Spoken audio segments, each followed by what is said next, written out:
আপনার একটা কথা কইতাম।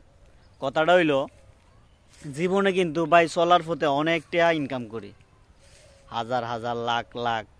হ্যাঁ, দৈনিক 2,000 3,000, দৈনিক 1,000, দৈনিক 5,000, দৈনিক 10,000, দৈনিক 20,000, দৈনিক 1 লাখ টাকা মানুষ ইনকাম করে। আমি ছোটো ব্যবসায়িক, আমি কম ইনকাম করি, তাও আলহামদুলিল্লাহ 70-80 হাজার টাকা মাসে ইনকাম করি। কখনো ভাই মানে ছোটোবেলা ঠিক আছে, ছোটোবেলার কথাকে লাভ নাই। এখন বড় যখন হয়েছি, যখন টিয়া ইনকাম করি, তখন ভাই কাস্টমারে অনেক টিয়া দেয়। কাস্টমারের কাছে এক মুঠে 10,000 টাকা পাই, এক মুঠে 20,000 টাকা পাই। মানে এই টিয়াডি মানে যখন পাই, তখন মানে কোনো একটা মানে অন্তরের মধ্যে কোনো একটা ফিল হয় না যে 10,000 টাকা 20,000 টাকা, কোনো একটা ফিল হয় না যে কোনো মনটার মধ্যে কোনো একটা শান্তি লাগে না এই অত্তগুলা টিয়া ভাইয়া।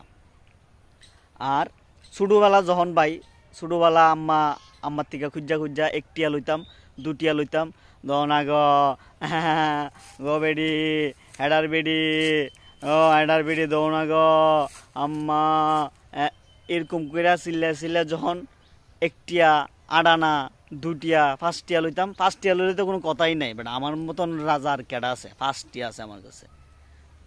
আর এখন লাখ লাখ টিয়া, হাজার হাজার টিয়া ইনকাম করে, কিন্তু মনটার মধ্যে কোনো শান্তি নেই। কিল্লেগা এই কথাটা আমার মনে পড়ছে ঈদের দিন মানে আমি টিয়া দিছি কমে 3-4 হাজার টিয়ার মতো আমি দিছি।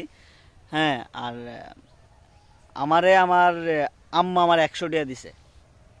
এই 100 টিয়া ভাই আমি আমার মনটার মধ্যে মানে একটা খাত করে উঠছে, মানে আমার মনটার মধ্যে এমন একটা খুশি লাগছে, এমন একটা আনন্দ লাগছে যে আমার আম্মা আমার 100টা টিয়া দিছে ঈদের সালামি। এর লাগিয়া মানে আমি একটু ইমোশনাল হয়ে গেছিলাম গা, যে আমার মা আমার টিয়া দিছে বহুত দিন পরে, মা 1 বছর পরে আগের বছরে দিছিল 100 টিয়া, এই বছরে দিছে 100 টিয়া।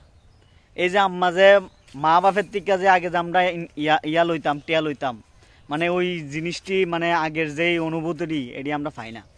এখন কাস্টমারতে হাজার হাজার লাখ লাখ টিয়া লয়, কিন্তু ওই মনের মধ্যে যে শান্তিটা, সুখটা, যে আনন্দটা, 2 টিয়ার আনন্দ, 5 টিয়ার আনন্দ, ওই আনন্দটা পাই না। মানে আমি অনেক মানে আনন্দ লাগছে আমার কাছে, আমার আম্মা আমার 100টা টিয়া দিছে ঈদের সালামি। এর লাগিয়া মানে আমার মানে ইচ্ছা হইলো যে আপনার লগে শেয়ার করি বিষয়টা, আমার অনেক ভালো লাগছে।